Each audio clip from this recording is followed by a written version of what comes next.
Euh, pour les gens qui ne reconnaissent pas cette voix, je suis avec Pauline. Bonjour à tous. Merci Pauline pour être ici aujourd'hui. Merci pour l'invitation. Je t'en prie. Donc, à chaque fois, on essaye d'avoir quelqu'un des différents de l'équipe Virtua Gym. Je pense que c'est très important pour vous aussi de connaître les gens qui sont dans l'autre côté. Donc, dans les premiers épisodes, on avait notre capitaine Fabrice.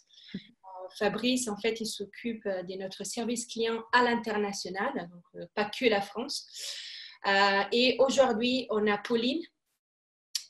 Pauline, elle a commencé dans notre équipe commerciale et après, elle s'est transférée à notre équipe grand compte. Donc, elle est responsable de tous les clients français. Elle va aussi nous parler un petit peu de son équipe une fois qu'on a tout le monde. Et voilà, donc aujourd'hui, on a Pauline. Merci encore une fois. Non, merci beaucoup. Et comme d'habitude, Raphaël, qui est connecté de l'autre côté pour répondre à vos questions, etc. Elle est dans l'ombre, mais elle nous écoute. Et dans l'ombre, elle nous écoute. Elle nous écoute. Elle va prendre note de toutes vos questions. Et après, voilà, si vous avez besoin de n'importe quel type d'infos, on va aussi pouvoir vous contacter, évidemment. C'est ça. Donc, en fait, vous avez une petite section Q&A. Donc, à n'importe quel moment, vous pouvez écrire quelque chose. Et donc, on vous répondra soit sur le moment, soit à la fin. Voilà, on aura un moment de questions-réponses. Donc, vous êtes libre de discuter et de poser vos questions. Oui, donc on a cette partie questions-réponses. On a aussi le chat. Raphaël, elle va être de l'autre côté de notre chat pour répondre à vos questions. Donc, n'hésitez pas. Si vous voulez prendre la parole, n'hésitez pas. Vous avez aussi la possibilité de lever la main. Donc, n'hésitez pas. Je pense à la dernière fois, je pense que tu étais là aussi, Pauline, en tant que participant. On a beaucoup de clients qui ont échangé des conseils, qui ont participé. Donc, ça, c'est très, très bien. En fait, c'est ça aussi un bout de nos webinaires. C'est vraiment de créer pour vous un environnement où on peut échanger des conseils, des idées, des stratégies et de cette façon vraiment s'aider les uns avec les autres. On a combien de participants? Ok, je pense qu'on peut attendre encore quelques instants. Je vois qu'il y a de plus en plus de gens qui arrivent. Je ne sais pas si c'est aussi une bonne journée en France, mais comme vous voyez, il y a beaucoup de soleil, il fait beaucoup chaud, donc être fermé à la maison, c'est assez compliqué, mais voilà, on se tient occupé avec le webinaire. Donc aussi, s'il y a des sujets, donc ça en fait, c'est une série de webinaires qu'on fait toutes les semaines. Donc normalement, c'est tous les lundis. La semaine prochaine, ça va être un peu décalé, comme vous le savez, c'est le lundi de Pâques. Donc on le décalera sûrement au mardi, vous en serez informés. S'il y a des sujets particuliers que vous aimeriez qu'on parle, qu'on aborde, n'hésitez pas à le mettre dans le chat aussi. On prend vraiment en compte, après chaque webinaire, on regarde chaque question, chaque idée que vous nous avez partagée. Et nous, ça nous donne, on va dire, plus de manœuvres, d'idées aussi pour les prochains webinaires. Notre but, c'est pas que de parler de Virtua Gym et de ce qui se passe en ce moment, c'est aussi de vous aider, vous, et vous donner les informations dont vous avez besoin. Donc, n'hésitez pas, s'il y a des sujets que vous voulez qu'on parle dans les prochaines semaines. Oui, je pense que c'est aussi bien de préciser, ça ne doit pas être forcément au sujet du coronavirus, parce que les webinaires, évidemment, on a décidé de les lancer parce qu'on a vu que on pouvait quand même aider nos clients, des gens potentiellement intéressés à une solution digitale. Mais c'est vraiment très important de savoir que ce n'est pas que le coronavirus, mais aussi à vous aider dans des autres stratégies. En fait, je pense un des points les plus forts de Virtua Gym, c'est l'expérience mobile, donc les applications mobiles. Donc, on sait qu'il y a encore beaucoup des clients, mais aussi des pas clients qui galèrent un petit peu avec les stratégies digitales Donc, si vous êtes intéressé, on voit qu'il y a un intérêt, on peut toucher sur ça. Mais voilà, comme Pauline l'a expliqué, n'importe quel type de suggestion, elle est bien acceptée. Et c'est aussi pour ça qu'aujourd'hui, on a l'avocat pour nous donner des conseils. On a quand même beaucoup de questions et aussi les conseils pratiques. Parce que on voit qu'il y a beaucoup d'idées, mais il faut aussi donner des exemples un petit peu plus concrets pour après vous aider et les adapter aussi à votre façon de travailler. Ok, qu'est-ce que tu penses, Pauline? On commence? Ouais, je pense qu'on peut commencer les présentations. Parfait. Donc là, vous voyez en fait les participants d'aujourd'hui. Moi, comme d'hab, Véronica avec Pauline. Quand je vous disais, on va voir aussi Maître Doucet ou un de ses associés aujourd'hui. Donc, on va voir en fait son petit nom apparaître.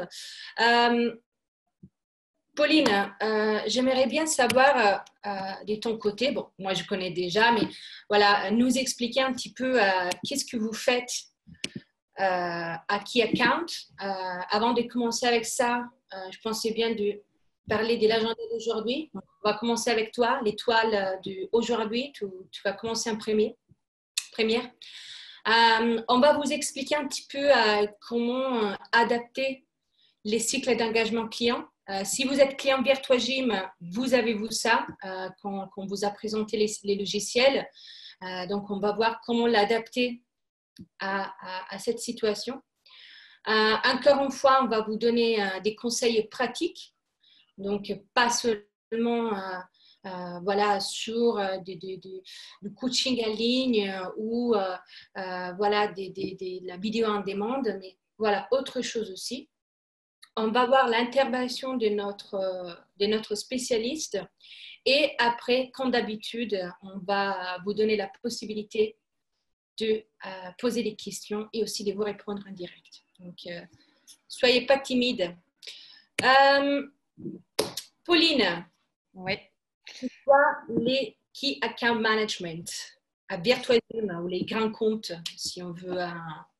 C'est ça. Alors moi, en effet, j'ai commencé donc dans le département vente. Je suis donc passée dans le département des key accounts, donc ce qu'on appelle les grands comptes.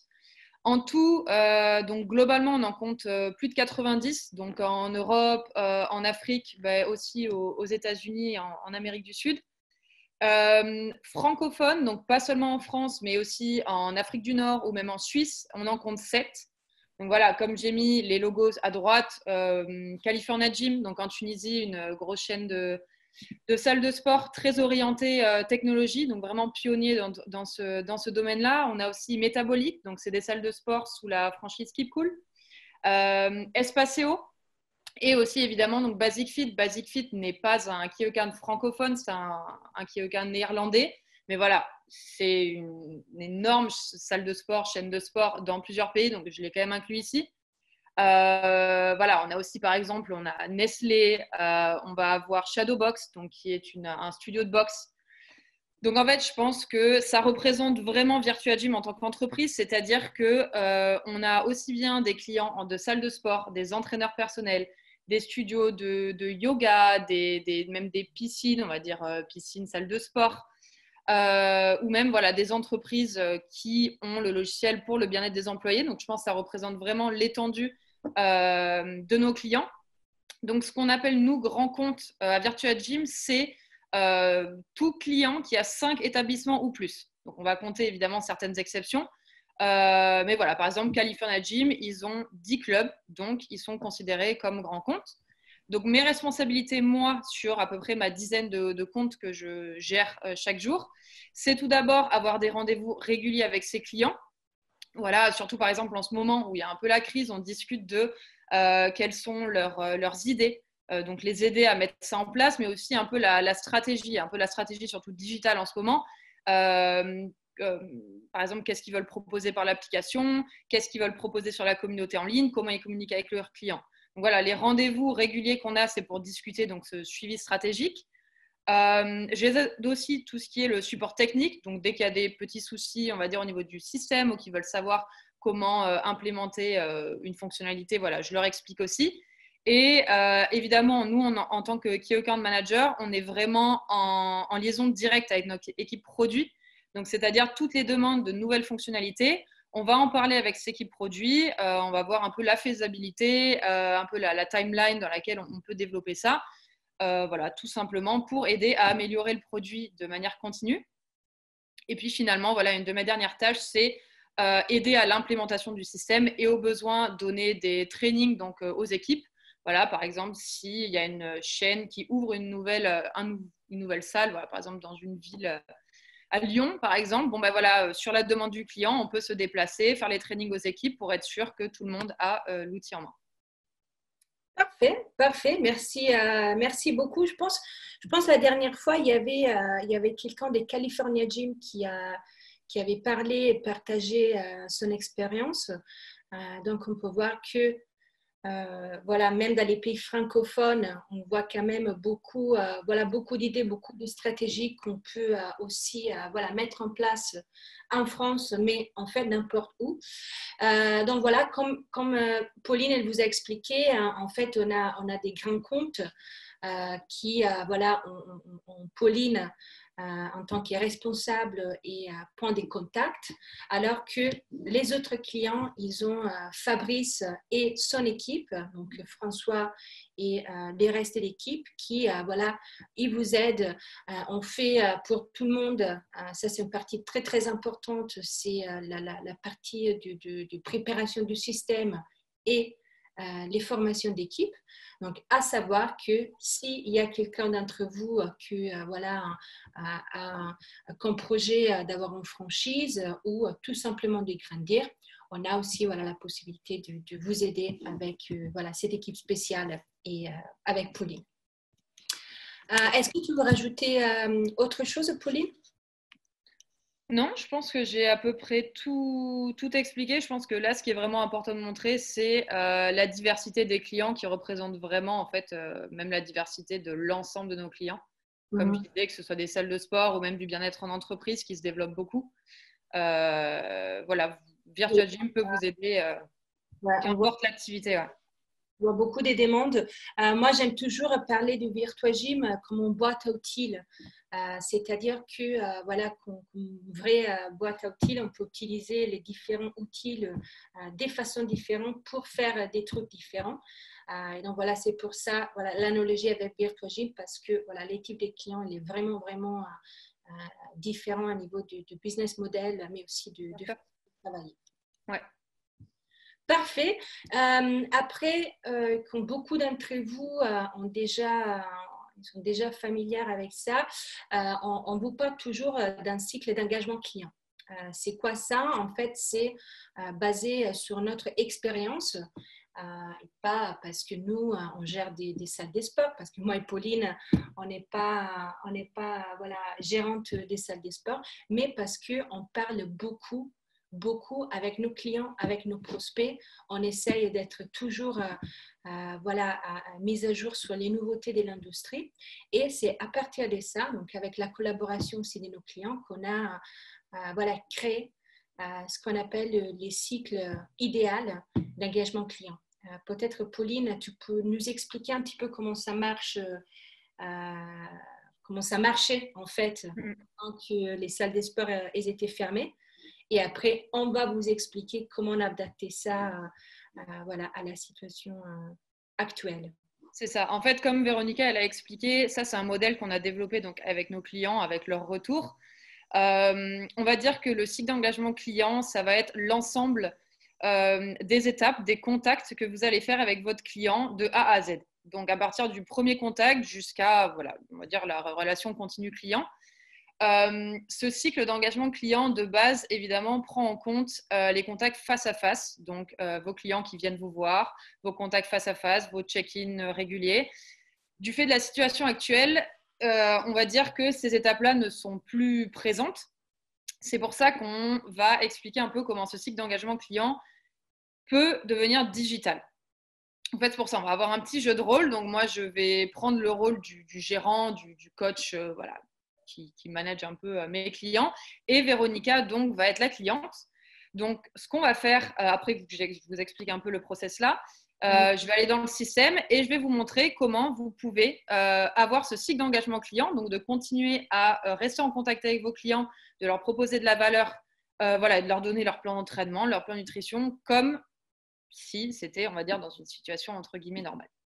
Donc en fait, là, dans le modèle qu'on voit à l'écran, on voit la nouvelle inscription, donc premier contact, présentation des services. Ça peut être très bien fait, par exemple, sur votre site internet, votre pub sur les réseaux sociaux. Voilà, donc tout ça, ça peut être fait en ligne. Et ensuite, voilà, le plan d'entraînement, les conseils nutritionnels, les défis. Donc ça sera aussi un petit conseil pratique que Véronica vous présentera à la suite de cette présentation. Voilà, et ensuite l'engagement continu. Donc le client va pouvoir prendre des rendez-vous avec vous directement par l'application pour faire ses check-ins réguliers. Oui, oui, oui. Et pourquoi c'est important? Je pense que déjà, garder un client voilà, fidèle, il est déjà très compliqué quand les clients ils visitent la salle des sports. En fait, on sait qu'au bout des 3 mois, à peu près 33% des adhérents, ils ne visitent pas la salle. Donc, il est déjà hyper compliqué de les garder quand ils visitent la salle ou pas. Donc, il est aussi encore plus difficile aujourd'hui parce qu'on n'a pas les contacts face à face. Donc, c'est pour ça qu'on peut voilà, adapter les cycles à cette situation. Donc, normalement, je sais qu'il y a beaucoup d'entre vous qui offrent un essai gratuit. Malheureusement, ça, ce n'est pas possible. Donc, il faut trouver une façon de pouvoir présenter nos services voilà, pour acquérir des nouveaux clients, présenter nos services de façon différente.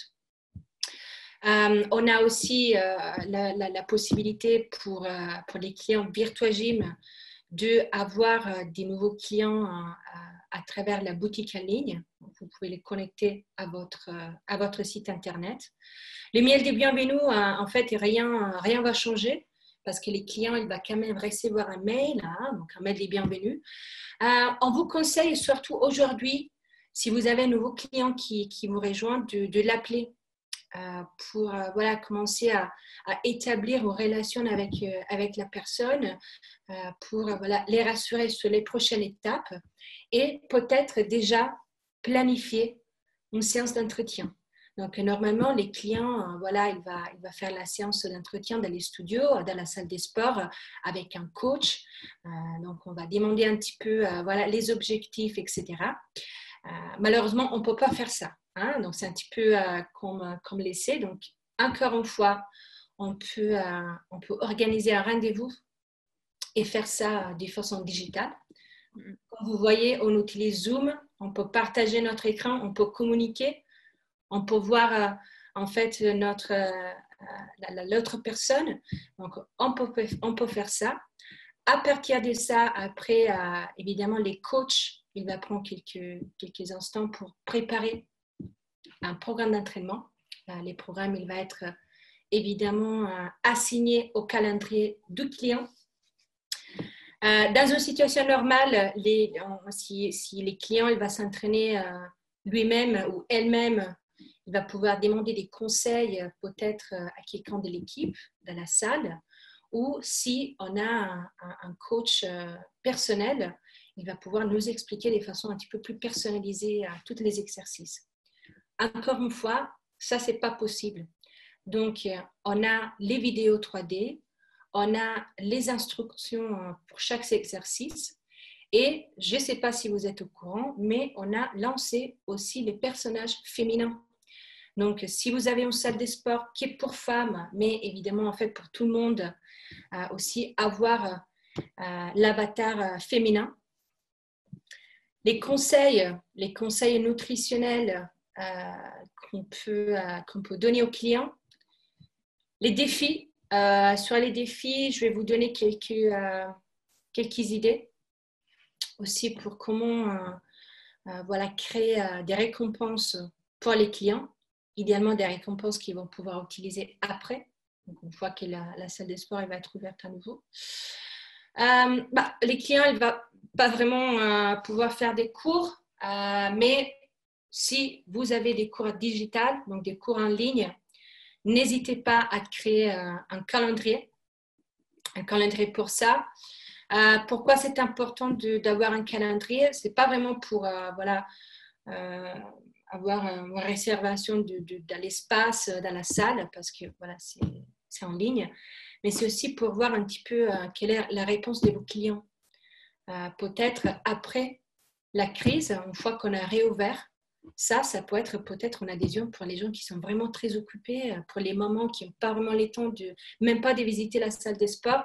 Moi, j'ai toutes mes amies qui ont des enfants, elles n'ont pas du tout de temps, même pour aller à la salle de sport ou autre chose. Donc, on peut aussi réfléchir sur l'après.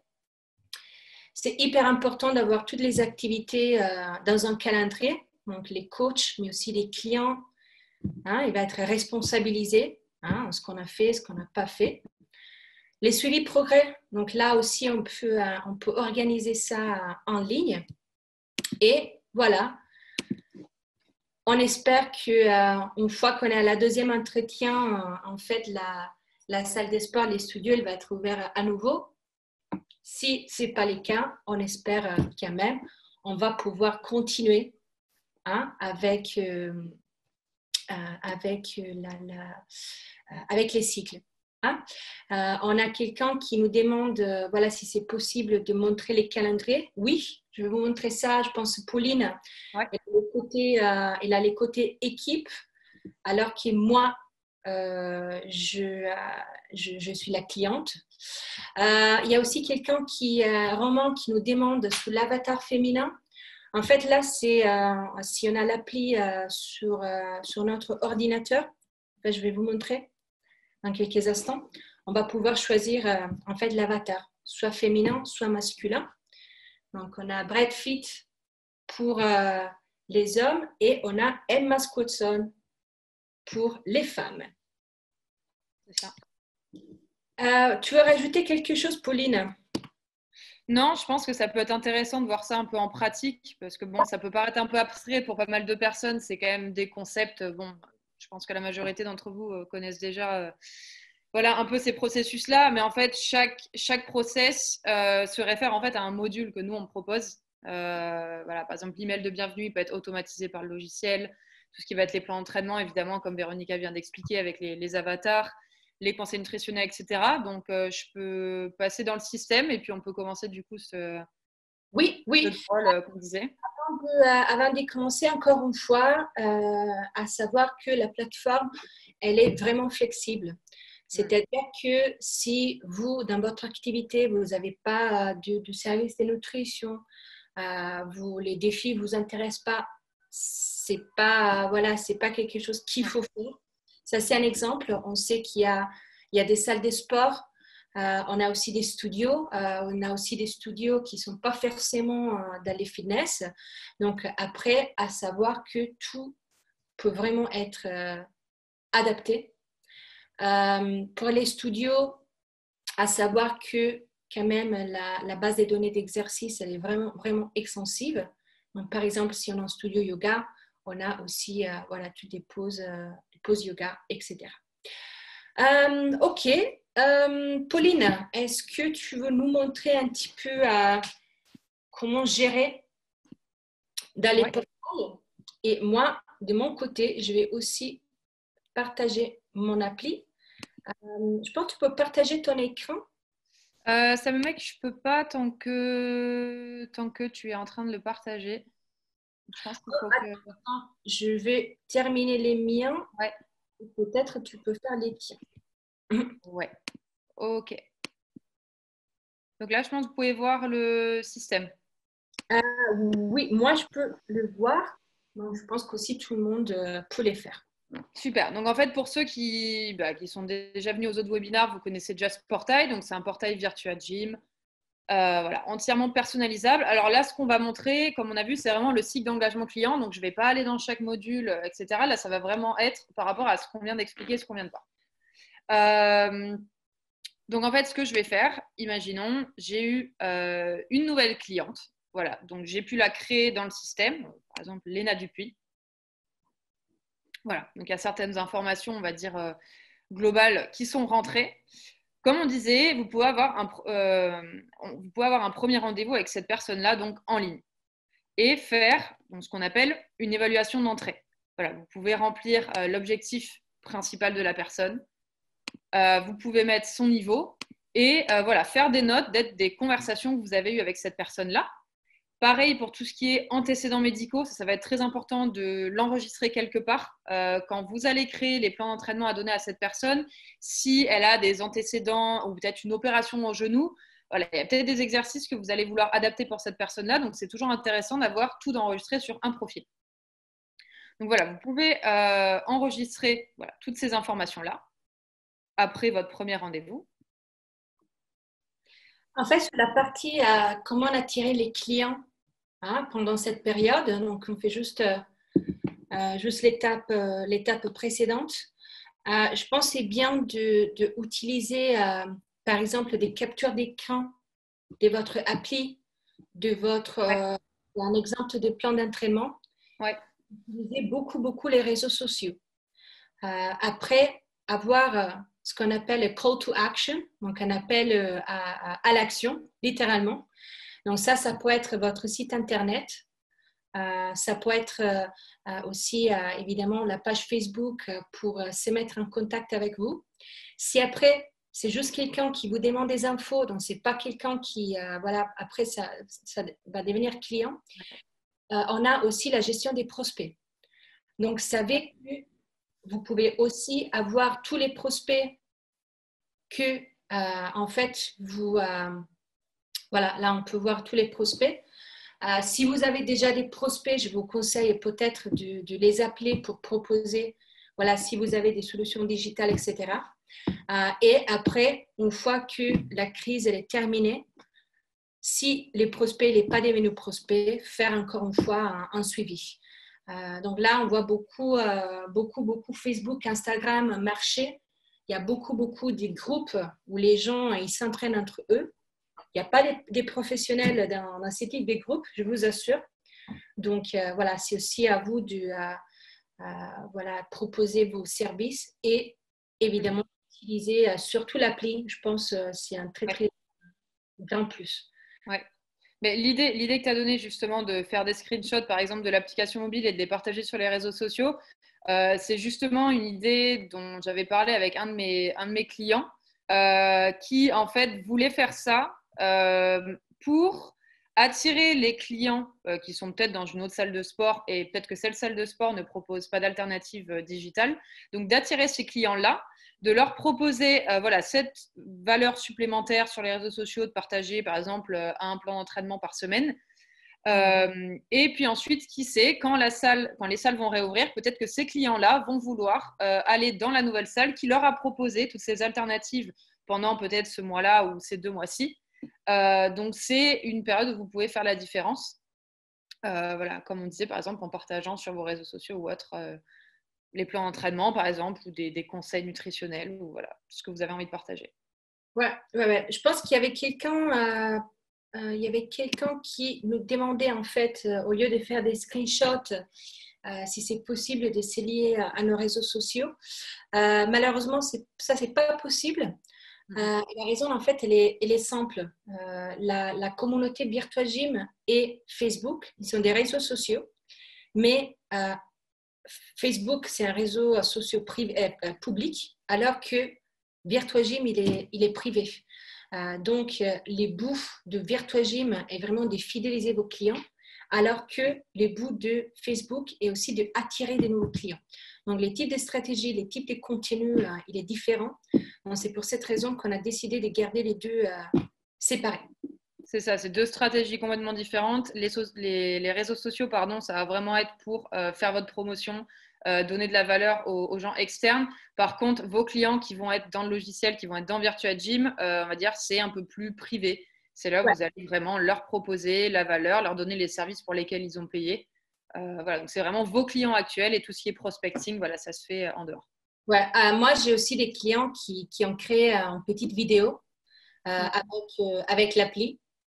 Et en fait, dans leur site internet, sur leur page Facebook, ils montraient en fait l'expérience client. Parce qu'en fait, c'est ça que va pousser les gens à demander une info ou à signer un contrat peut-être des 12 mois avec vous. Donc, c'est important de leur montrer les possibilités. Donc, soit vous faites un petit peu maison, vous faites des screenshots, donc des captures d'écran, soit vous prenez des captures d'écran, vous les faites un petit peu plus jolies, soit vous pouvez aussi faire des vidéos. Nous, on a beaucoup de clients qui, ils expliquent un petit peu comment ça marche.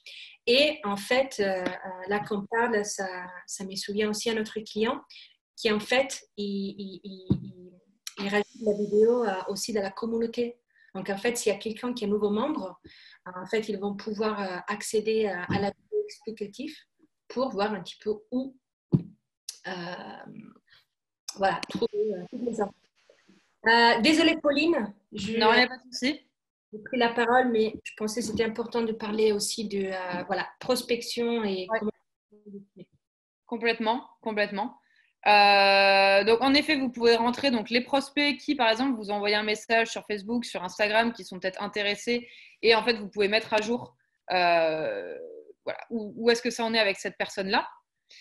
Mais voilà, pour revenir au cycle d'engagement client, donc comme on a vu, on a mis à jour le profil donc, de ma nouvelle cliente. Donc, je sais quel est son objectif, quel est son niveau, quels sont ses antécédents médicaux. Donc là, en fait, le plus simple, tout simplement le plus approprié, ça va être de lui assigner un plan d'entraînement directement sur son profil. Donc là, je ne vais pas en créer un de zéro, voilà, pour des soucis, on va dire, de timing aujourd'hui, mais c'est très simple, hein, on fait éditer. On a créé Pauline, si tu vas en page. Ouais. Voilà, donc déjà, si tu veux coacher la cliente, il faut aller sur.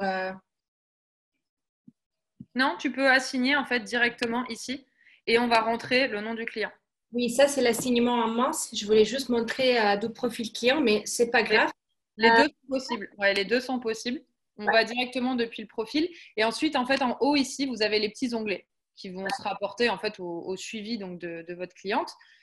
Donc la petite altère, voilà, ça va être son plan d'entraînement. Oui. Donc là, en effet, on peut lui assigner directement dans son calendrier.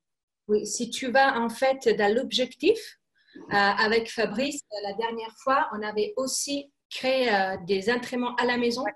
Tu peux les voir. Donc, ce qu'on a fait, on vous donne la possibilité de changer les noms d'un objectif.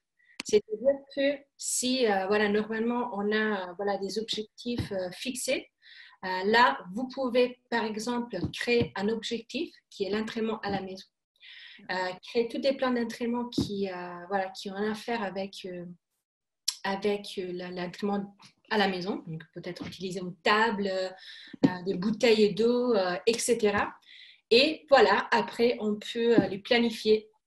Et vous pouvez les réutiliser pour des clients qui ont peut-être des profils similaires, des niveaux similaires. Donc, ça va vous faire gagner du temps. Voilà, peut-être que quand vous allez avoir 20, 25, 30 clients à suivre, et si vous voulez mettre à jour les programmes toutes les 2 semaines, par exemple, voilà, si vous avez déjà des programmes, on va dire au moins où la trame principale est faite en fonction du niveau, comme Véronica disait, en fonction de l'objectif, vous pouvez réutiliser tout ça. Oui, après aussi les entraînements, on peut les créer avec des différents niveaux, avec des différents types d'équipements et voilà, après les partager. Une fois que on est retourné un petit peu à la normalité, on peut quand même avoir ces types de services.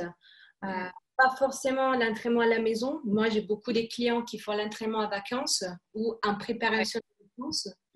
Donc là, peut-être les gens vont quand même se préparer pour l'été. On espère tout le monde que pour l'été, ça va être fini ou au moins un petit peu mieux. Mais aussi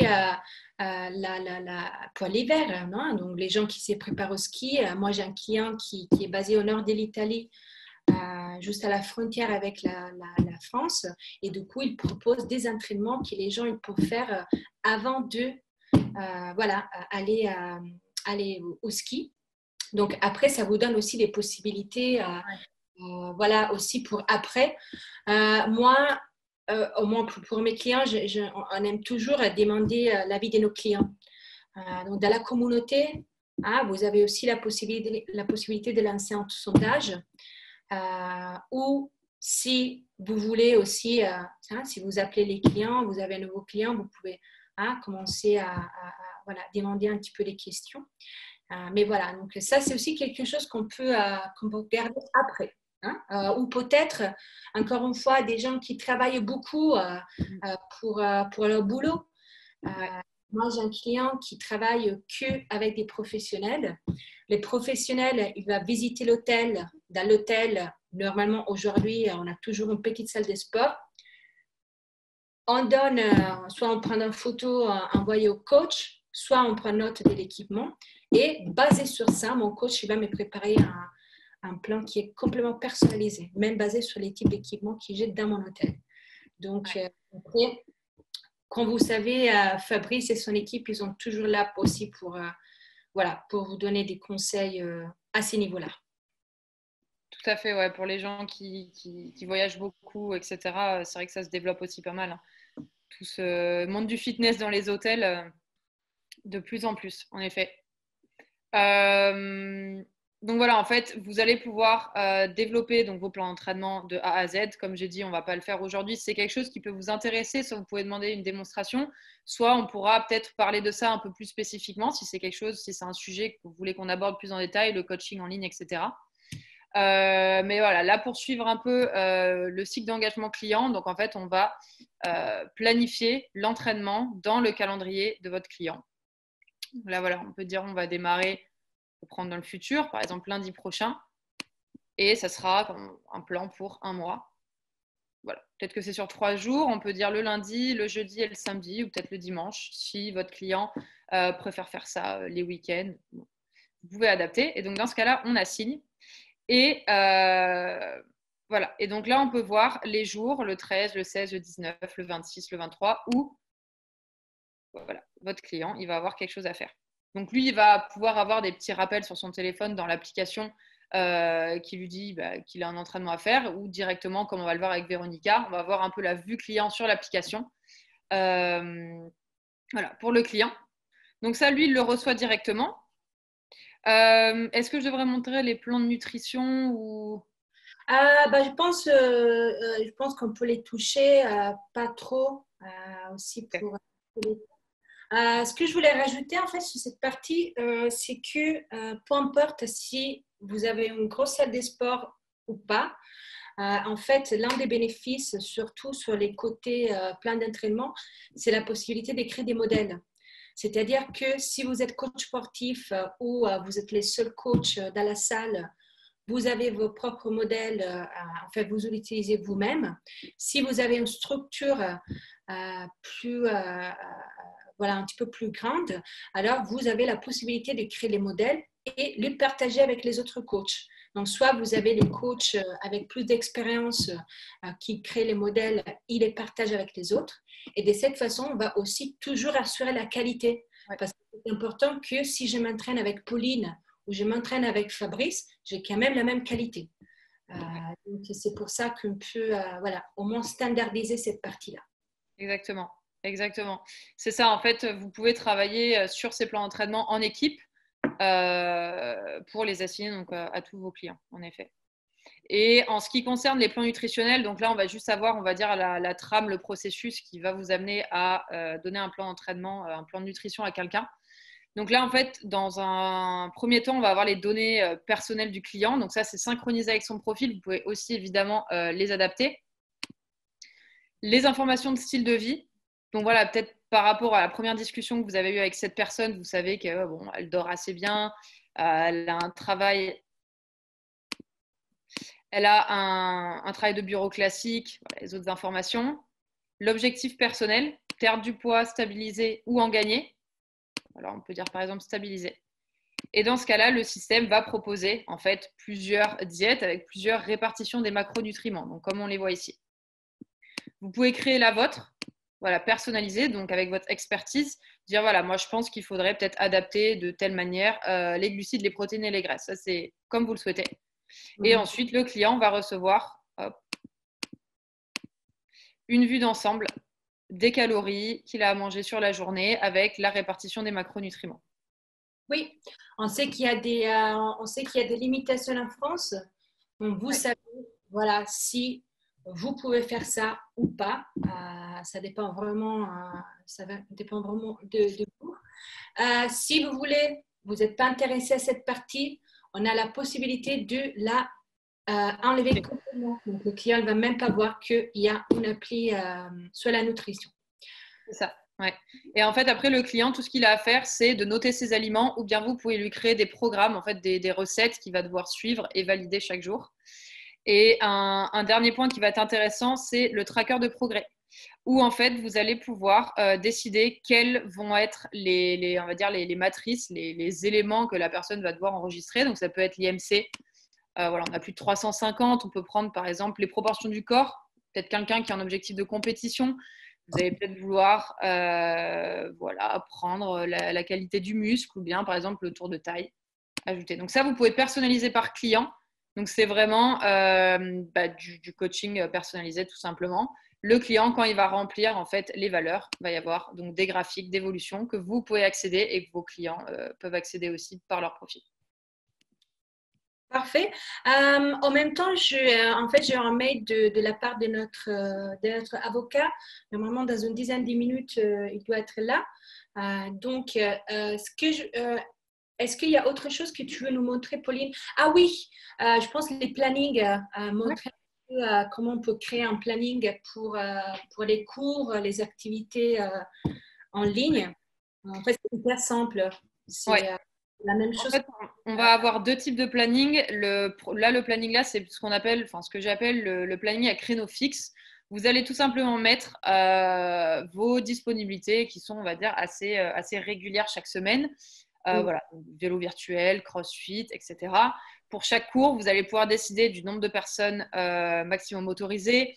Si vous demandez des crédits pour accéder à cette activité-là, voilà, le lieu, etc. Donc ça, aujourd'hui, vous pouvez très bien le faire, mettre rendez-vous suivi, une personne autorisée, etc.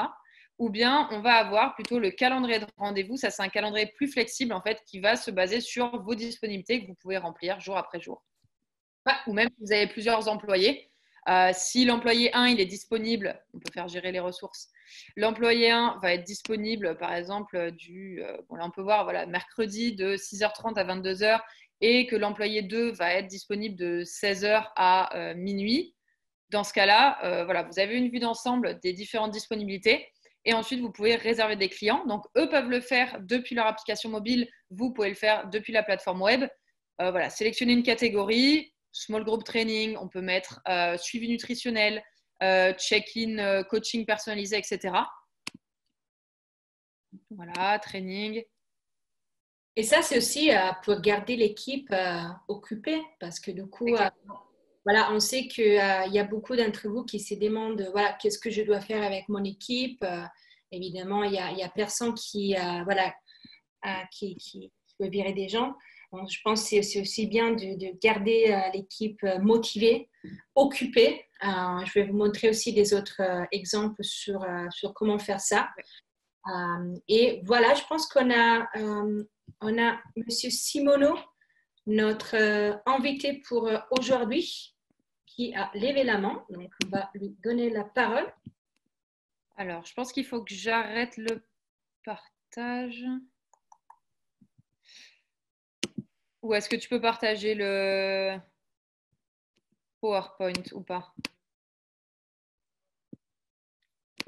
Oui. Ouais. Ok. Je voulais juste donner. Ouais. Oui, bonjour. Bonjour. Donc, vous m'entendez? Oui. Ouais. Alors, je m'excuse, hein, je maîtrise pas du tout l'outil. Bon, déjà, vous m'entendez? Je ne sais pas si vous me voyez. Je Non. ne sais pas, mais c'est pas grave. Vous inquiétez pas. Tout d'abord, merci beaucoup pour être avec nous aujourd'hui. Mais je vous en prie. Vous êtes très très occupés. Donc, on était juste en train de voilà, montrer à nos clients un petit peu comment ils peuvent utiliser notre plateforme. Mhm. Virtogene, c'est un logiciel pour les professionnels du sport. On a à peu près une quarantaine de clients qui sont avec nous aujourd'hui. Et voilà, on a lancé cette série de webinaires pour les aider dans cette période difficile. Voilà, leur donner des conseils, avoir des experts. Et voilà, on sait que vous êtes spécialiste dans les droits du travail. Oui. Donc, on voulait Peut-être savoir. Véronica, tu peux mettre la slide qui est un peu plus en bas avec les détails de contact. Oui, Ouais. on peut voir. Voilà. Donc, en fait, Monsieur Simoneau, il participe de la part de Ellipse Avocat. C'est un bureau d'avocats à Lyon. En fait, il s'occupe voilà, aussi de donner des conseils. Donc, vous allez recevoir les coordonnées des contacts. Si voilà, vous voulez des conseils, évidemment, c'est des conseils payantes, hein, c'est leur boulot. Hein. Mais voilà, ils peuvent vraiment vous aider. C'est des spécialistes aussi dans les secteurs du sport, droit du travail. Donc, n'hésitez pas à les contacter. On va partager les coordonnées des contacts avec vous. Alors, bonjour à tous. Donc, je suis Adrien Simoneau, je suis juriste au sein du cabinet Ellipse Avocat, donc collaborateur de Florent Doucet, dont vous voyez l'affiche sur la page. Et donc, effectivement, on est spécialisé en droit social, hein, on accompagne beaucoup les entreprises, mais également dans le secteur du sport, hein, secteur associatif et secteur du sport, et pas mal de salles de sport également. Donc, je vais vous présenter aujourd'hui un petit peu les outils juridiques qui s'offrent à vous dans le cadre de la crise sanitaire qu'on est en train de vivre et de l'impact que ça a sur les entreprises en termes de ressources humaines. Alors, juste une petite précision, excusez-moi. Oui. Le webinaire se termine à 16 h, vous m'aviez dit? Normalement, on termine à 17h, mais on est vraiment flexible. Le 17 h, oui, excusez-moi. Oui, non, ne vous inquiétez pas, parce que voilà, on a quand même beaucoup de choses à discuter, donc je pense qu'on va continuer un petit peu plus. Bon, eh ben, écoutez, ce que je vous propose, c'est faire peut-être un petit point sur la situation actuelle et puis vous présenter les différents outils en tant qu'employeur que vous avez à disposition pour gérer un petit peu cette crise du coronavirus. Oui. Là, on avait déjà commencé sur ça. Mhm. On va vous laisser nous expliquer un petit peu voilà, les outils là, de votre côté. Et après, on va aussi répondre dans notre système. Alors du coup, effectivement, ça fait depuis quelques mois, non, on a l'impression, c'est vrai que ça fait des mois et des mois, mais ça fait seulement 3 semaines. Ça fait déjà 3 semaines, mais qui sont très longues, effectivement, qu'on se retrouve dans une situation de blocage, de confinement. Voilà, la crise actuelle a contraint beaucoup d'entreprises à fermer, ou en tout cas à baisser leur activité. Alors c'est vrai que ça fait depuis du coup toute cette période qu'on entend beaucoup de choses. On lit des informations à droite, à gauche, tout n'est pas toujours très clair. Bon, c'est vrai que juridiquement jusqu'à présent, il n'y avait pas vraiment de dispositif qui avait été mis en place pour répondre aux problématiques qui sont rencontrées aujourd'hui par les employeurs. Donc le gouvernement à coup de décrets, ordonnances, circulaires, publie des textes pour créer finalement un régime juridique à la situation actuelle.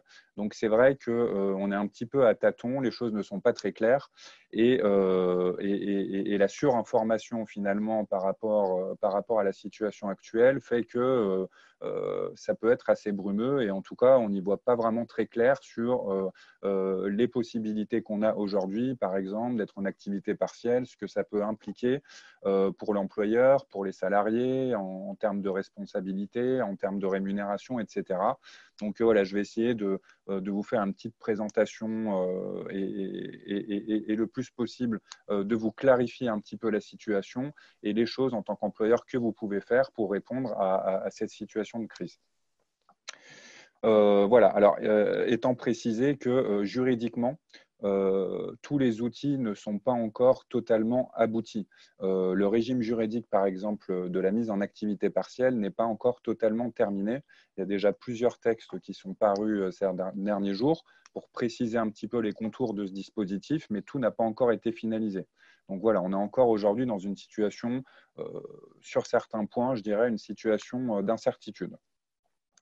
Mais on parle de la mise en activité partielle, mais ce n'est pas la seule réponse que peuvent avoir les employeurs pour gérer la situation actuelle. Alors, effectivement, vous avez nécessairement, je dirais, une incidence sur votre activité et une baisse d'activité, voire une cessation totale d'activité dans les entreprises aujourd'hui, dans la majorité des secteurs d'activité en tout cas. Et la première chose que vous pouvez faire en tant qu'employeur, c'est privilégier au maximum le télétravail. En tout cas, pour les services pour lesquels vous pouvez faire télétravailler vos salariés, c'est vraiment le premier réflexe à avoir, hein, c'est utiliser le dispositif du télétravail qui peut, dans la circonstance qu'on connaît actuellement, qui peut être imposé par l'employeur aux salariés. Voilà, c'est vrai qu'en temps normal, il faut l'accord du salarié, mais là, dans la mesure où on fait face à une crise sanitaire, les employeurs ont la possibilité d'imposer à leurs salariés de télétravailler. Ça leur évite de faire des déplacements, ça leur évite de se rendre sur leur lieu de travail et du coup, ça leur permet de continuer à effectuer leur activité tout en étant chez eux. Vous avez aussi une autre problématique que rencontrent les employeurs. Donc là, cette fois, ce n'est pas trop sur la question de savoir est-ce que je peux ou non faire travailler mon salarié dans les locaux de l'entreprise ou le faire télétravailler. C'est la situation des salariés qui, eux, n'ont pas la possibilité de se rendre sur leur lieu de travail. Donc là, on serait dans la situation d'un salarié qui potentiellement pourrait venir travailler dans les locaux de l'entreprise. L'entreprise continue à avoir une activité, je dirais, pleine ou une petite activité. Et les salariés pourraient se rendre dans les locaux de l'entreprise pour effectuer leurs fonctions. Mais ça n'est pas possible pour eux dans la mesure où ils doivent garder à leur domicile des enfants dont ils ont la charge. Donc ça, c'est vrai qu'on l'a beaucoup entendu. Effectivement, votre salarié, dès lors qu'il a la garde d'un enfant de moins de 16 ans, il a la possibilité de vous demander de ne pas se rendre sur leur lieu de travail et de rester à leur domicile pour pouvoir garder leurs enfants. Donc dans cette situation, les salariés ont la possibilité d'avoir un arrêt de travail qui est traité au niveau de la sécurité sociale comme un arrêt pour maladie. Effectivement, c'est une possibilité d'avoir recours à ces arrêts de travail, mais uniquement si vous ne pouvez pas faire télétravailler votre salarié.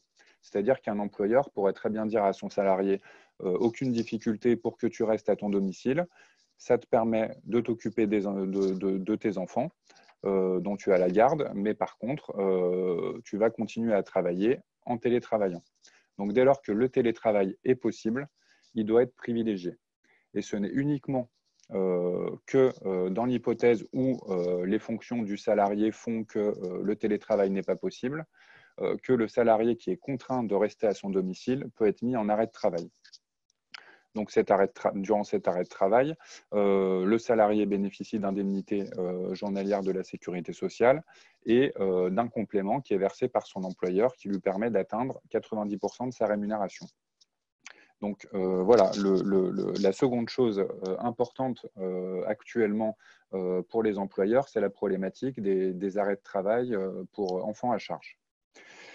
Vous avez également la possibilité, si vous êtes employeur et que vous n'avez plus d'activité à donner à vos salariés, vous avez la possibilité de leur proposer de prendre des congés payés. D'un commun accord, vous pouvez convenir que sur cette période de confinement, vos salariés seront en congé. Ça peut être pendant quelques jours ou pendant une semaine ou 2 semaines, ce qui leur permet, eux, de bénéficier du maintien de leur rémunération et ce qui vous évite, vous, d'avoir recours à certains dispositifs comme la mise en activité partielle. Donc ça, c'est une possibilité. Vous pouvez, d'un commun accord avec vos salariés, décider de les mettre en congé payé. Il est possible que vos salariés ne souhaitent pas, parce qu'effectivement, il pourra avoir l'impression que c'est des jours de congé un petit peu gâchés, que vos salariés ne souhaitent pas poser d'eux-mêmes des congés payés. Et c'est vrai qu'on a entendu ces derniers jours que les employeurs avaient la possibilité d'imposer à leurs salariés de prendre des congés payés. Alors effectivement, le gouvernement a créé une réglementation dérogatoire sur ce point qui permet aux employeurs d'imposer à leurs salariés de prendre des congés payés dans la limite de 6 jours de congés payés.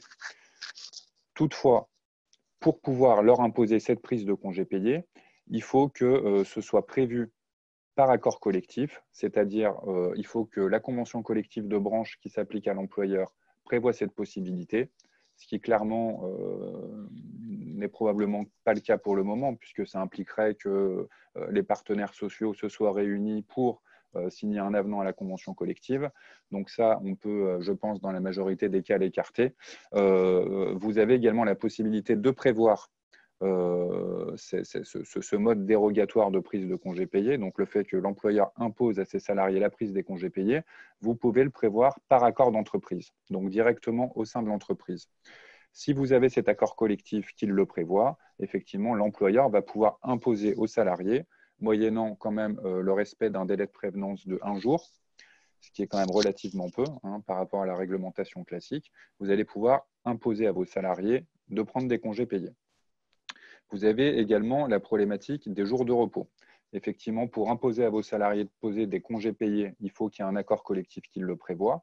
Par contre, pour ce qui est des jours de repos sans accord collectif, les employeurs ont la possibilité d'imposer à leurs salariés de poser des jours de repos sur la période de confinement. Voilà, dans une limite maximum de 10 jours de repos. Il faut, là encore, respecter un délai de prévenance de 1 jour, mais c'est encore un autre dispositif qui permet aux employeurs d'éviter, s'ils le souhaitent, de faire une procédure de mise en activité partielle et d'imposer à leurs salariés qui auraient des jours de repos de les prendre sur cette période de confinement. Donc voilà les premiers dispositifs qui peuvent être mis en place. Et si vraiment aucun de ces dispositifs n'est possible, voilà, si vous n'avez pas la possibilité de faire télétravailler vos salariés, si vous ne pouvez pas les placer en congé payé, soit qu'ils ne le veulent pas, soit que vous n'avez pas d'accord collectif qui le prévoirait, si vos salariés n'ont pas de jours de repos à poser et que vraiment vous faites face à une baisse très importante de votre activité, vous avez la possibilité d'appliquer le dispositif de la mise en activité partielle. Donc, la mise en activité partielle, elle est possible dans le cadre de la crise sanitaire qu'on connaît actuellement.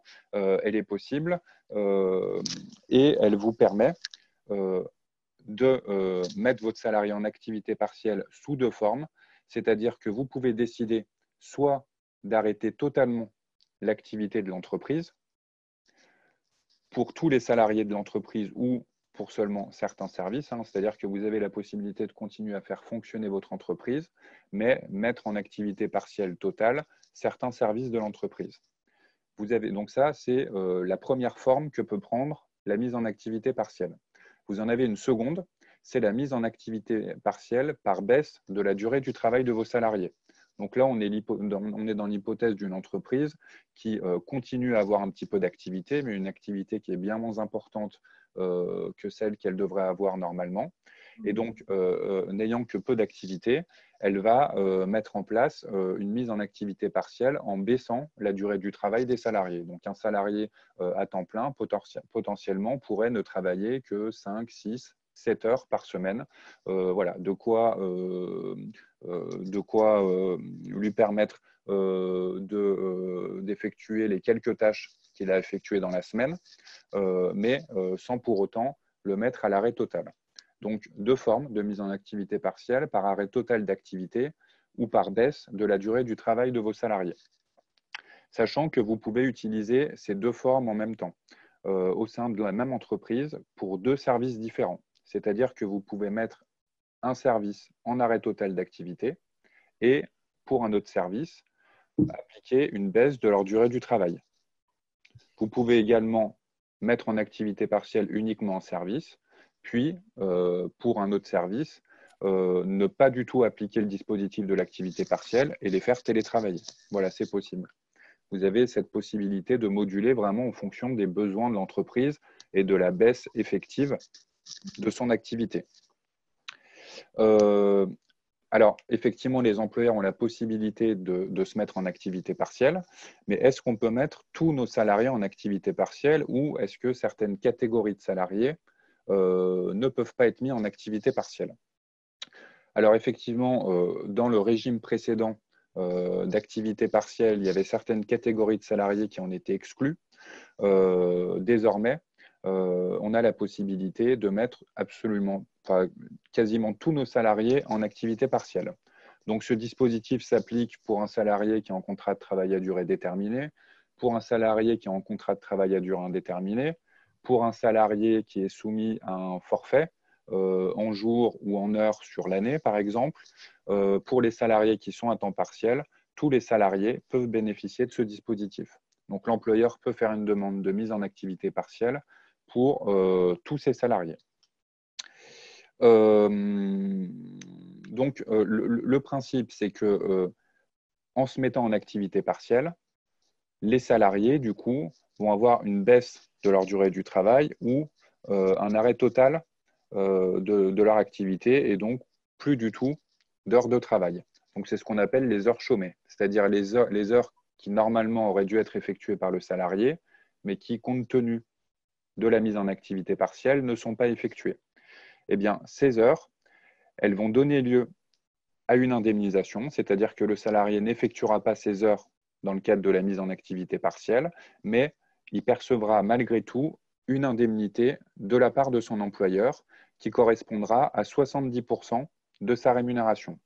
Donc, un salarié, par exemple, qui serait en activité partielle avec arrêt total d'activité, un salarié qui est à temps plein, normalement, aurait dû être rémunéré pour 35 heures par semaine, eh bien, il percevra une indemnisation qui correspondra à 70% de la rémunération qu'il aurait dû percevoir.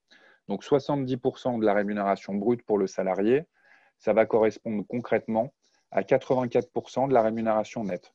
Donc, le salarié percevra en chômage partiel 84% du net de la rémunération qu'il aurait dû percevoir normalement. Donc, l'employeur, pendant l'activité partielle, est obligé de continuer à indemniser son salarié à hauteur de 70% de sa rémunération. Et en contrepartie, l'employeur va percevoir de l'État une allocation qui correspond justement à ces 70% versés aux salariés dans la limite de 4,5 SMIC. C'est-à-dire que vous avez un employeur qui va verser 70% de la rémunération aux salariés, eh bien, il va se faire rembourser ces 70% par l'État, dans la limite donc, de 4,5 SMIC, c'est-à-dire de 5 400 € à peu près. Donc, dès lors que la rémunération des salariés n'est pas supérieure à 5 400 €, les employeurs se feront rembourser intégralement les indemnités d'activité partielle qui verseront aux salariés. Quelques précisions encore par rapport à l'indemnisation des salariés. Quand vous avez des salariés qui ont une rémunération un tout petit peu supérieure au SMIC, du coup, le fait de ne percevoir que 70% de leur rémunération, ça les fera tomber en dessous du SMIC. Eh bien, dans cette hypothèse, l'employeur devra compléter l'indemnité qu'il va leur verser pour que ces salariés touchent au minimum l'équivalent du SMIC. Donc, normalement, tous les salariés, quasiment, devraient percevoir au minimum le SMIC, même s'ils sont mis en activité partielle. Autre petite spécificité, les salariés en contrat d'apprentissage ou en contrat de professionnalisation perçoivent, eux, une rémunération qui est inférieure au SMIC la plupart du temps. C'est un pourcentage du SMIC qu'ils perçoivent.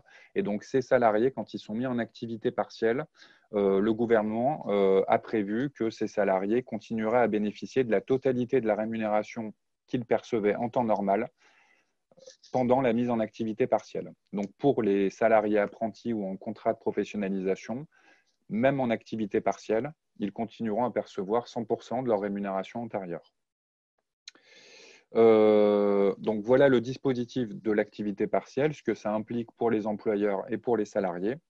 Vous avez une certaine procédure à mettre en place pour faire une demande d'activité partielle. Alors, la procédure de mise en activité partielle a beaucoup évolué ces dernières semaines, justement pour faire face à l'urgence de la situation, puisque bien évidemment, le dispositif de mise en activité partielle a toujours existé, mais il n'avait pas été mis en place pour bénéficier à autant d'entreprises sur un si court laps de temps.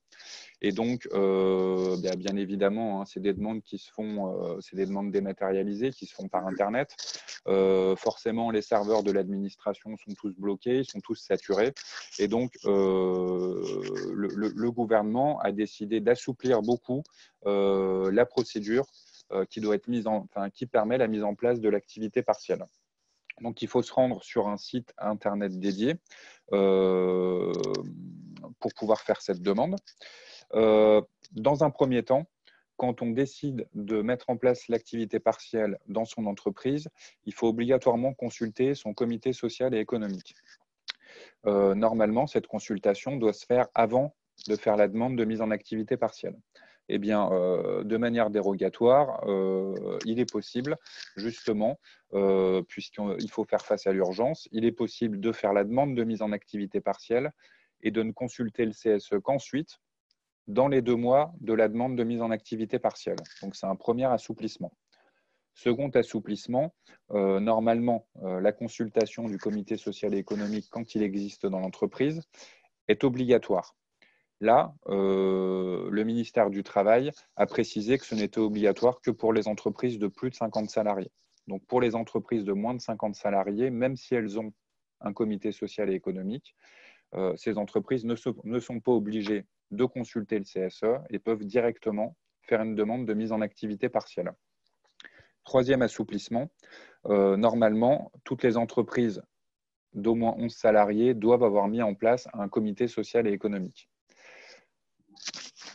Normalement, ce CSE doit être mis en place depuis le 1er janvier 2020.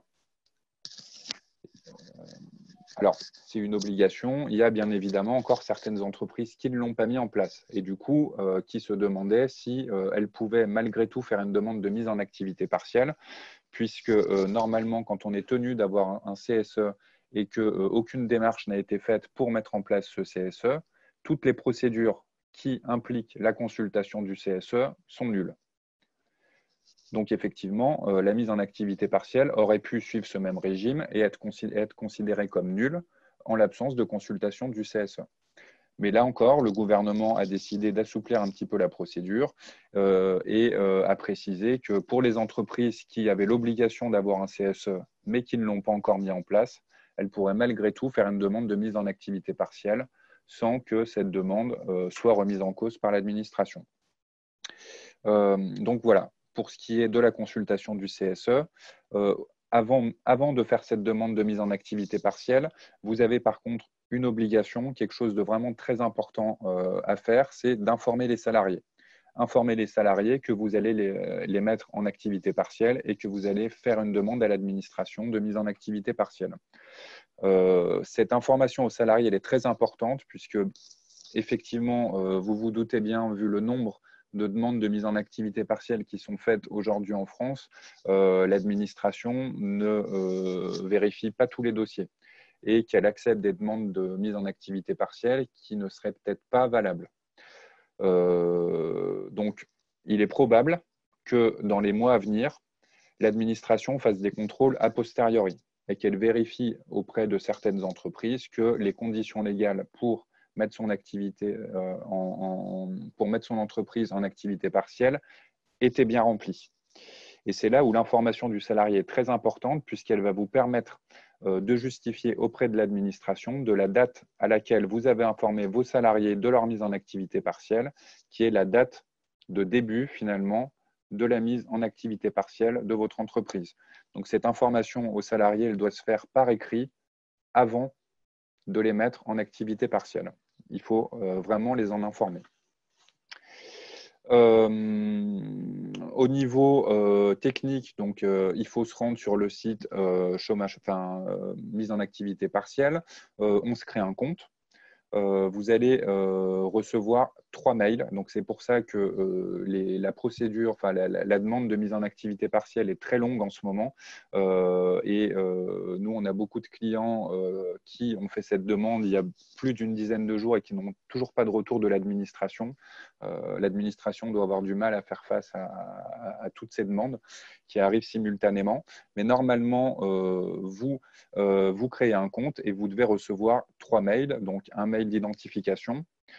Quelques jours après, vous allez recevoir un second mail avec votre code et quelques jours après, un troisième mail qui est ce qu'on appelle le mail d'habilitation.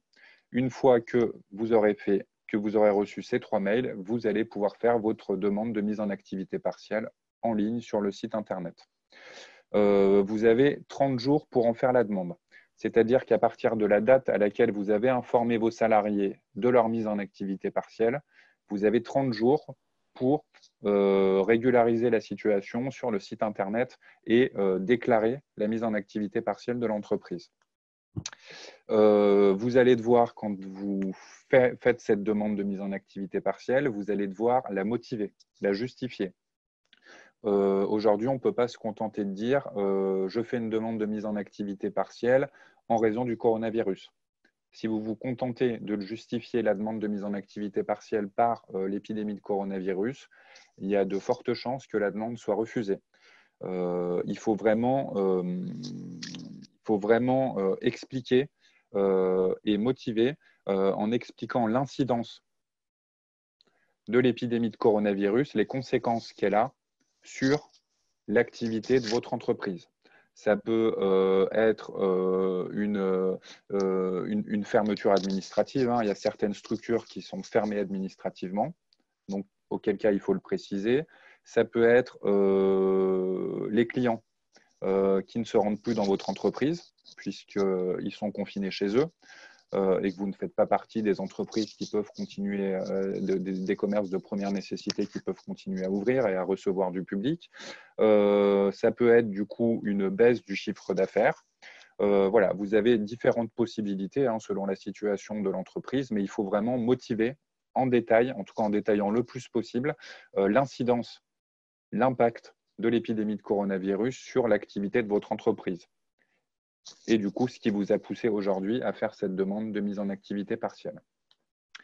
Au niveau de la durée du dispositif de mise en activité partielle, c'est vrai qu'on entend beaucoup que l'administration ne permet de faire une demande de mise en activité partielle que jusqu'au 30 juin et pas forcément au-delà.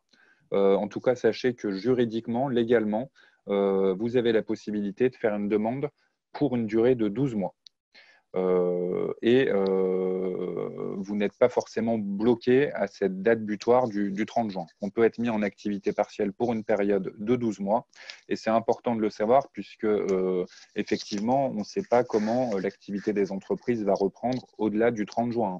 Il est très possible qu'elle ait du mal à redémarrer, auquel cas les entreprises auront la possibilité de rester en activité partielle sur une durée supérieure à cette deadline finalement de l'administration du 30 juin qui, juridiquement, je dirais, n'est pas justifiée. Donc, la mise en activité partielle, elle peut se faire sur 12 mois. Et dans ce cadre-là, l'administration a la possibilité d'indemniser l'employeur sur, je dirais, une durée de 1607 heures par an et par salarié. Ensuite, se pose la question de la rémunération qui va être versée à vos salariés. Donc, je vous l'ai dit, hein, dans le cadre de la mise en activité partielle, vous devez leur verser 70% de leur rémunération horaire brute. Donc, ces 70% bénéficient d'un régime social spécial. Ces 70% ne sont pas soumis à cotisation de sécurité sociale, mais uniquement à CSG et CRDS.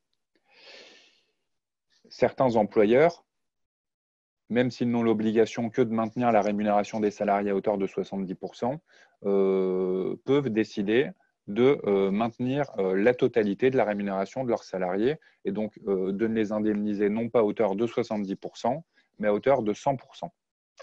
C'est 30%, ce complément. 30%, c'est un complément de salaire finalement que l'employeur va verser à ses salariés.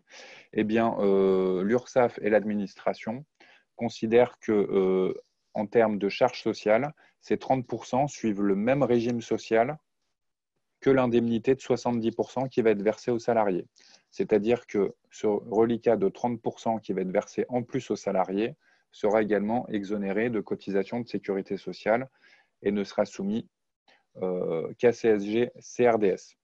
Pour pouvoir bénéficier de ce régime d'exonération de cotisation sociale pour le complément, et je dis bien pour le complément, hein, puisque pour les 70%, c'est automatique. Mais si vous voulez également en bénéficier pour le complément, il vous faudra mettre en place un maintien à 100% de la rémunération des salariés par le biais d'une décision unilatérale d'entreprise. Un document écrit rédigé par l'employeur qui prévoit le maintien de la rémunération au-delà des 70% prévus par la loi jusqu'à 100% pour les salariés. Alors, soit pour toute la durée de la mise en activité partielle, soit uniquement pour le mois de mars, pour le mois d'avril ou pour le mois de mai. C'est au bon vouloir de l'employeur. Il faudra simplement le préciser sur ce document. Voilà ce que je pouvais vous dire sur les différents dispositifs qui peuvent être mis en place dans les entreprises pour faire face à la crise sanitaire qu'on connaît aujourd'hui. Parfait, parfait. Bah, merci beaucoup. Je pense qu'il y a énormément de possibilités, des différences, etc. Donc, je pense que c'est bien de voilà, avoir les conseils, les conseils des experts, surtout voilà, si on a affaire avec la loi. Hein, donc, n'hésitez pas à contacter euh, soit Adrien, soit les collègues du bureau d'avocat. C'était vraiment, vraiment très, très intéressant. Il y avait beaucoup de choses que je pense même Pauline, elle ne connaissait pas. C'est bien voilà, de pouvoir avoir ça. Et voilà, comme je disais, voilà, toute entreprise, elle est différente, toute situation est différente. Donc, c'est important de voilà, avoir des infos. En tout cas, voilà, ce qui est important vraiment, c'est d'essayer de récupérer des infos fiables. Hein. Donc, effectivement, ça peut être via un cabinet d'avocats, via le cabinet d'expertise comptable, hein, via son comptable. Mais voilà, il y a tellement d'informations qui sont à disposition aujourd'hui, qui, hélas, beaucoup sont contradictoires, que finalement, on en arrive à s'embrouiller et à plus vraiment savoir quels sont les dispositifs qui peuvent être mis en place et comment. Donc, c'est vraiment important de trouver une bonne source et de s'en tenir à ça parce que sinon, des sources, il y en a des centaines et des centaines aujourd'hui. Ouais, et hélas, qui ne sont pas toujours très fiables. Toutes les semaines. On a juste deux questions de la part. En fait, voilà, comme vous avez dit, que le plus possible. Au cas où on veut faire des cours vidéo dans notre salle des sports. Évidemment, la salle des sports, elle est fermée au public. Oui. Les salariés, il faut quand même s'y rendre à la salle des sports, évidemment dans la sécurité, etc. C'est vraiment quelque chose qui n'est pas du tout possible. Alors effectivement, en tout cas, ce qui est vraiment interdit, c'est donc pour ces salles de sport qui normalement reçoivent du public, c'est effectivement qu'elles continuent à en recevoir. Donc ça, c'est certain qu'actuellement, elles n'ont pas la possibilité de recevoir du public. Par contre, effectivement, à mon sens, rien n'interdit que des salariés puissent s'y rendre pour enregistrer des cours, si j'ai bien compris, qui seraient après diffusés sur Internet pour les adhérents. Exactement, oui. Voilà. Alors, sachant qu'effectivement, il faut vraiment être vigilant à ce que toutes les mesures barrières soient prises pour s'assurer de la sécurité de ces salariés. Ouais, ouais, ok, parfait. Donc, c'est une réponse positive pour David qui nous avait demandé ça. Et après, il y avait une autre question. S'il est possible pour l'employeur d'imposer la prise des congés payés avant les 31 mai et ensuite de le déplacer. Pardon. Alors, disons que ce qui est possible, effectivement, en l'absence d'accord d'entreprise, hein, puisque je vous disais qu'avec un accord d'entreprise, aucune difficulté, on peut imposer la prise de congés payés à ses salariés, donc dans la limite de 6 jours de congés payés. Après, effectivement, vous avez la question des jours qui n'ont pas encore été pris et qui concernent la période qui s'arrête au 31 mai. Effectivement, l'employeur a la possibilité d'imposer leur prise aux salariés, mais uniquement en respectant un délai de prévenance, le délai de prévenance classique qui est d'1 mois. Mais effectivement, l'employeur pourra obliger les salariés à prendre ces congés qui ont été acquis mais qui n'ont pas encore été pris. Ok, ok. Donc, je pense que c'était Guillaume. Oui, Guillaume qui nous avait demandé ça. Guillaume, si tu es encore là, voilà la réponse. Donc, on avait une dernière question aussi sur le Q&A. Je pense que vous l'avez abordé. Il y a une personne qui nous demande si le mode de prévenance aux salariés, donc pour l'activité partielle, peut être fait par mail ou est-ce qu'il faut que ce soit fait donc par lettre, comme vous disiez? Alors effectivement, en temps normal, si on fait abstraction de la situation, je vous dirais que pour ce type d'informations communiquées aux salariés, le mieux c'est le recommander, hein, puisque finalement l'intérêt c'est que l'employeur puisse garder une preuve qu'il a bien communiqué l'information aux salariés. Et c'est vrai qu'un mail, un salarié pourrait vous dire mais moi j'ai jamais reçu le mail. Vous me dites que vous me l'avez envoyé, moi je ne l'ai jamais reçu. Dans la situation actuelle, une information par mail convient très bien, puisque de toute manière, on n'a pas vraiment le choix, hein. On ne peut pas faire un affichage dans les locaux de l'entreprise, hein, puisque les salariés sont confinés chez eux la plupart du temps. Vous n'avez pas la possibilité de leur envoyer un courrier par voie postale. Il y a quelques, je dirais pas dysfonctionnements, mais on va dire que la poste fonctionne au ralenti en ce moment. Donc, à part le mail, vous n'avez pas vraiment d'autres possibilités, hein. Donc, effectivement, le faire par mail, si possible, attacher un accusé réception au mail. Je crois qu'on a la possibilité de le faire avec certaines boîtes mail ou envoyer le mail et demander aux salariés de vous en accuser réception en vous répondant. Mais en tout cas, à mon sens, en termes de preuves, l'envoi d'un mail suffira dans la mesure où actuellement, vous n'avez pas vraiment d'autres possibilités. Ouais, ouais. Oui, parce qu'on sait que quand même, on est assez limité aujourd'hui. Oui. On peut contacter voilà, nos clients, etc. Je pense qu'il n'y a plus de questions. Je ne sais pas. Il y en a une sur le Q&A et justement, je la trouve assez intéressante dans le fait que c'est un sujet qu'on avait abordé dans un autre webinaire, pardon. Donc, il y a Health Fitness Factory qui demande si les entreprises ont une obligation de suspendre les prélèvements. Donc, vu que la salle de sport est fermée, est-ce qu'ils ont une obligation de suspendre les prélèvements d'abonnement, même s'ils proposent voilà, un abonnement digital, comme on parlait en fait avant? Alors là, on n'est plus vraiment dans le cadre du droit social, mais là, on est plus dans du droit des contrats, je dirais une relation contractuelle, hein, entre deux personnes ayant signé un contrat.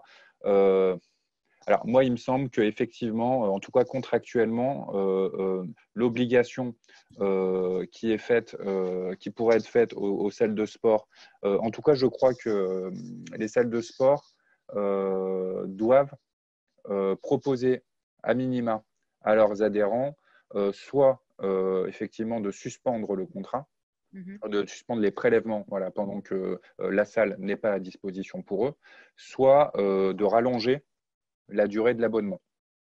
Ouais. Du coup, gratuitement, ce qui juridiquement se justifie puisque les adhérents payent chaque mois leur adhésion et la contrepartie, c'est qu'ils puissent avoir accès à la salle de sport, à des cours ou une salle en accès libre, peu importe, mais c'est la prestation de la salle de sport. Et donc, dès lors que la salle de sport n'est plus en mesure d'effectuer sa prestation, voilà, il n'est pas incohérent, il est même plutôt logique qu'elle ne puisse pas prélever les prestations qu'elle est censée effectuer aux adhérents. Ok. Parfait. Merci, merci encore une fois Adrien pour voilà, votre disponibilité aussi pour répondre à toutes les questions. Je vous en prie. Et voilà, donc je pense qu'on est, il est quelle heure? Il est 5h25. Oui, excusez-moi, je vous ai pris du temps. Oh non, non, non, non. Je pense que ça, c'était la partie, une des plus intéressantes de tous les webinaires qu'on a fait. Donc, même si vous voulez parler toute la soirée, vous êtes bienvenus. Je ne vous cache pas que je vais faire une petite pause quand même. Mais je vous remercie. Non, je vous en prie. Après, on va aussi vous envoyer l'enregistrement. Voilà, comme ça, si vous voulez les partager avec vos amis, vos familles, vous pouvez les faire aussi. Et du coup, voilà, Pauline, je pense qu'on a toute une partie qu'on pourra peut-être voir la prochaine fois. J'aimerais bien quand même montrer les côtés clients. Parce que voilà, tu nous as montré un petit peu comment. Mesdames, messieurs, je vous laisse. Je vous souhaite une bonne fin de journée. Merci. Bonne soirée à vous. Encore une fois, Adrien, et une bonne journée, bonne soirée. Également, merci beaucoup. Merci. Au revoir. Au revoir. Merci. Voilà, donc on a déjà abordé les sujets, voilà, comment proposer un coaching en ligne. Voilà, du côté coach. Je vais vous montrer en fait mon appli. Je suis connectée en tant que client. Donc, je pense que c'était Léna, les noms du client, si je ne me trompe pas. Mais voilà, donc là, vous voyez un exemple de notre application. Vous savez que l'écran d'accueil est quelque chose qui est complètement personnalisé pour vous. Donc, ça dépend aussi du type de module que vous avez dans votre licence. Quand je vous ai expliqué, les clients, il a son profil. Il a aussi son... On peut pas voir l'application. Je ne sais pas si tu es déjà sur... attends, je pense que c'est comme ça et comme ça. Attendez. Ouais, nickel. Voilà, donc là, vous voyez... pardon, désolé, il y a une ambulance qui... les télétravails. Donc, comme je disais, donc là, les clients, il a la possibilité de voilà, choisir les différents types d'entraînement, soit voilà, des plans généraux, soit des plans un petit peu plus personnalisés. Pour tous les clients, évidemment, on a aussi un profil où voilà, on a toutes les infos sur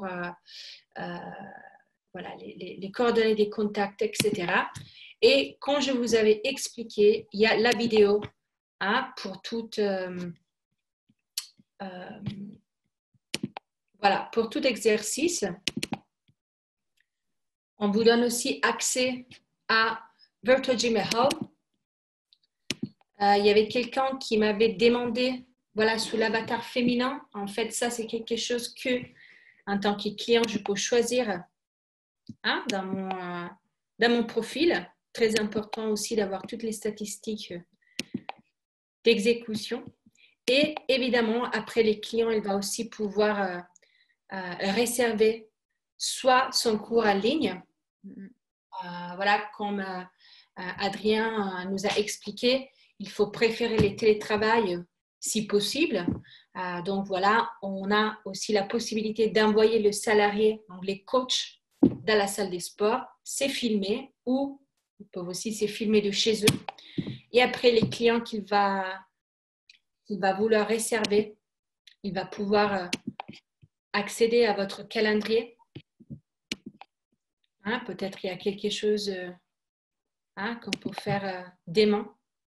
Et comme vous connaissez déjà, je peux réserver mon cours en ligne, soit ma séance individuelle. Là, ça dépend vraiment beaucoup du type de service. On vous a parlé la dernière fois de la vidéo à la demande.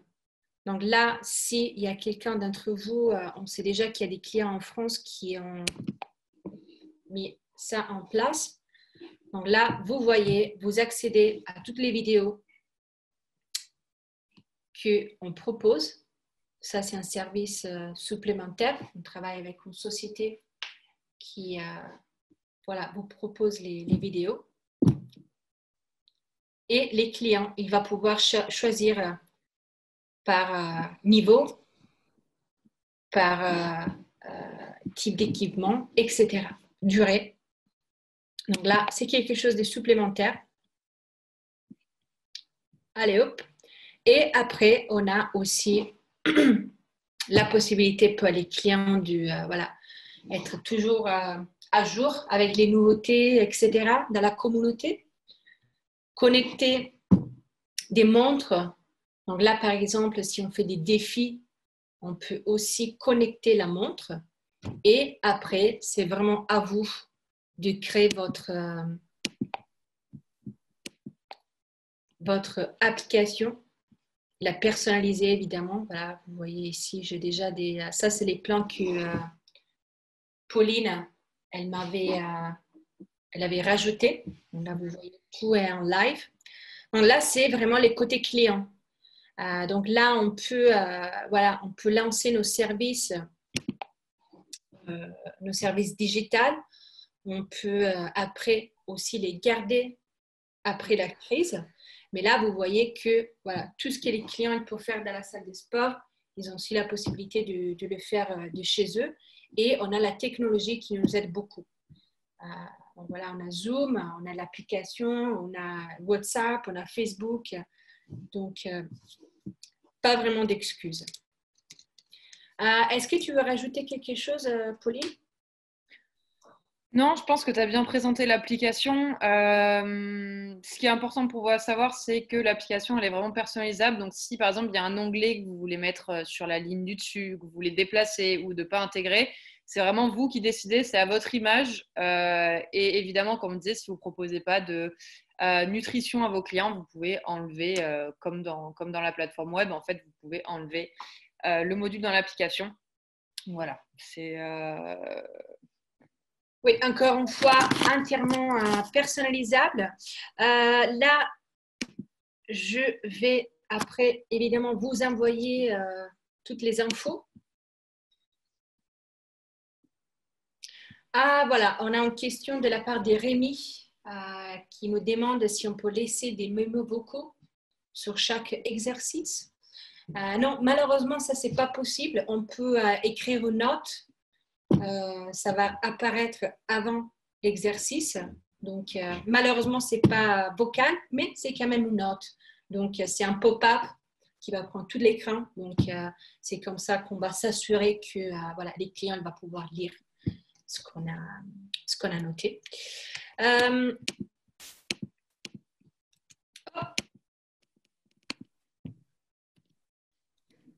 En fait, là, je pense à niveau du horaire, on va pouvoir continuer la prochaine fois. On va avoir aussi des invités, des nouveaux invités. Je pense que l'intervention de l'avocat, c'était vraiment génial. Mais voilà, on va aussi vous donner des autres conseils. Comment comment rester occupé. Donc pas forcément choses qui ont à faire avec Virtual Gym, mais en tant que gérant, en tant que propriétaire, qu'est-ce que vous pouvez faire pour voilà, pour vous préparer pour cette phase, mais surtout pour l'après. Donc, on va pouvoir aborder ces sujets dans notre prochain webinaire. Donc, n'hésitez pas à joindre encore une fois. Et comme je vous ai expliqué, on a à chaque fois un invité différent. S'il y a quelqu'un entre vous qui veut participer ou qui connaît quelqu'un qui veut participer, n'hésitez pas à nous contacter. On est toujours ouvert. Parce que voilà, comme je vous dis tout le temps, c'est bien de pouvoir échanger et voilà, de pouvoir partager des conseils.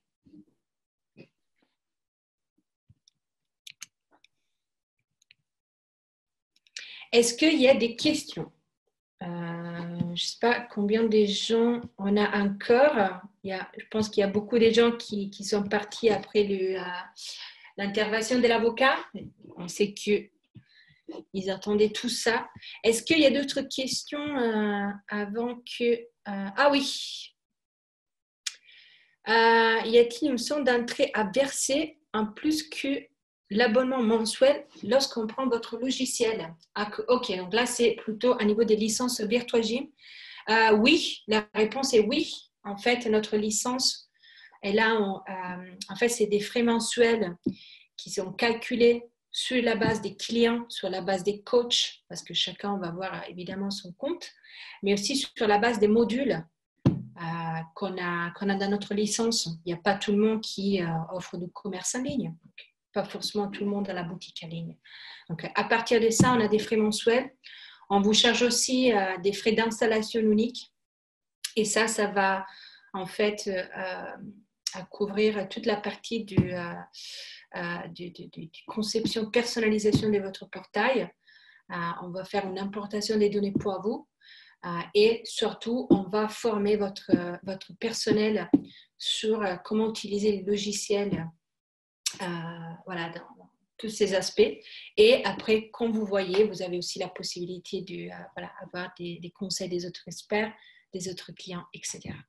C'est ça, en fait, les frais de lancement, c'est vraiment pour couvrir nos coûts opérationnels, vu que chaque portail, comme on disait, est personnalisé, unique. Donc, vous avez votre propre URL, ça couvre le développement donc, de l'application mobile et surtout, comme Véronica disait, en fait, de la formation que vous voulez recevoir. Donc, si vous avez participé aux autres webinaires, vous avez sûrement dû voir Fabrice, donc il y a aussi François qui participe au Q&A à vous répondre, qui fait aussi partie de l'équipe. Et en fait, voilà, ça va comprendre plusieurs rendez-vous avec vous, donc vraiment personnalisé en one-to-one pour vous aider à la mise en place du logiciel. C'est vraiment en fonction de vos besoins. S'il y a des modules que vous avez déjà mis en place de votre côté, mais il y en a d'autres où vous avez un peu plus de difficultés, dans ce cas-là, voilà, mes collègues, tout simplement, vous aideront pour ces modules en particulier. Et l'objectif vraiment, on va dire, global de cette formation, c'est que vous ayez l'outil le plus rapidement en main et donc que vous le rentabilisez, en fait, tout simplement le plus rapidement possible.